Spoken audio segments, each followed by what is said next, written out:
Joining us now is Dr. Joseph Bocchini, pediatric specialist and infectious disease specialist with Willis-Knighton Hospital. Doc, good morning. I think you've helped me immensely, but tell us about the study you're doing, the Regeneron study trial. It's an outpatient trial. First, how did we get involved here locally? Well, good morning. I'm glad that you're feeling better. That's good news. The company was looking for sites to study this monoclonal antibody, and I have a history of being involved in multiple clinical trials of medications, primarily for children, and they reached out to me to determine whether I wanted to be involved in this clinical trial.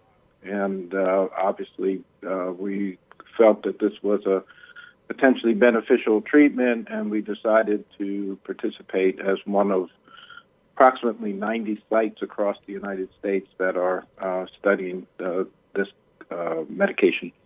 Now, people are going to hear this and go a little crazy and say, I want to sign up. What are the qualifications? Me, for example, about 9 days in, symptoms are subsiding. Would I be eligible? Who is? Well, we want people who have had symptoms for 3 days or less. That would be the ideal patient. So if you have a diagnosis of COVID infection by a PCR test, that's the test that is used in the nose or in the throat, we would like to interview you to determine whether you are eligible for the trial. You should be 18 years of age and older.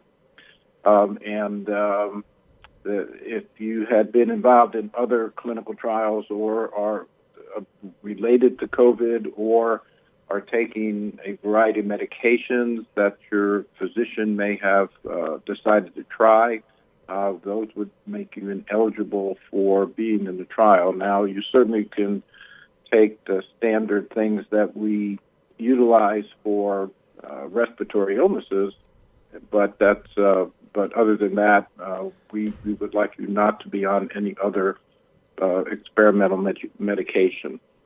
Doc, so we would, let me let you describe what it's not even called Regeneron, right? That's the company name. What is right. this? What does it do? Well, this is it's called monoclonal antibody. So what is done is that in the laboratory, the scientists determine based on the antibody response to the virus, because when you make antibodies against an infection, you make a variety of different antibodies. Some are stronger than others. So in the lab, they pick out the strongest antibodies that will kill the virus. And they do this with animal studies. They do this taking blood from people. And then they create what are called monoclonal antibodies, which are a combination of parts of different parts of the antibody, which then have a very strong ability to what we call neutralize or kill the virus, prevent it from infecting cells and going from cell to cell to cause more infection. Any kind of side effects or anything so far? What are you telling people? What kind of warnings do you give folks coming in? So this is a monoclonal antibodies have been used for a variety of different treatments over the years. So they do have a good, solid safety record. This monoclonal cocktail, as we're calling it, because it contains two of the strongest monoclonal antibodies against the virus, has now been tested in a large number of people, and so far the safety profile is very good. We are always concerned about an allergic reaction because any drug or medication that we use can produce an allergic reaction. And we then monitor patients to make sure that there is no problem with their different organ systems. So we monitor kidney function, liver function, etc. And so far, the drug or the monoclonal antibody cocktail has proven to be very safe. The preliminary data on the first 500 plus patients who have been in this outpatient clinical trial has shown no significant safety issues that we have concerns about. But because of the potential for allergic reaction, because we give this drug intravenously, we give the medication and then we watch the patient in the clinic for a period of time to make sure that there's no allergic reaction that we need to respond to. I was told I was patient 162. How many Yes. are you prepared to take? I mean, how many more people can get involved in this? Well, as long as the trial is open, we will continue to enroll patients. The company needs to continue enrollment until they have enough data to prove safety and effectiveness to go to the FDA to get evaluation of the data to determine whether this will become a standard treatment for patients who have COVID infection.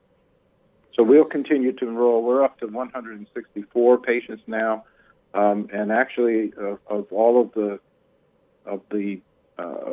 different groups that are studying this drug, we're one of the higher enrollers in the country. So we feel very proud to be involved in this, and certainly are excited about being able to provide data on a potential therapy that might make a big difference for outpatient management of individuals who are infected with this virus.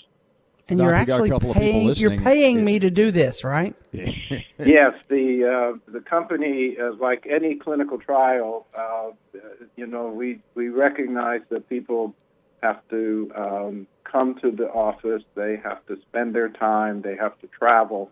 So there is compensation for that time and the travel that you're involved in the study. And this one is fairly generous.